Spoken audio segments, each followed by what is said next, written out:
This is Tech in a Minute.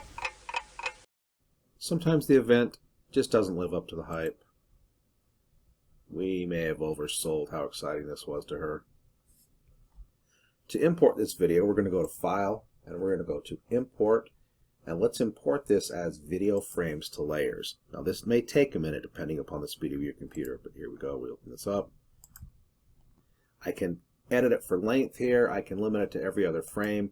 My little 5-second video is going to end up about 150 frames unless I do this. So I'm going to click OK, and it will import it. When it's done converting, I have my timeline down here. If you don't see the timeline, go to Window and just make sure timeline is selected. I can preview it here. I can make it go on forever. We'll finish up by going to File. We're going to go to Export, and we're going to save it for the web legacy. I've chosen the preset of GIF 128 colors dithered. Trust me, you want to dither it, and then you can go to save, and we're done.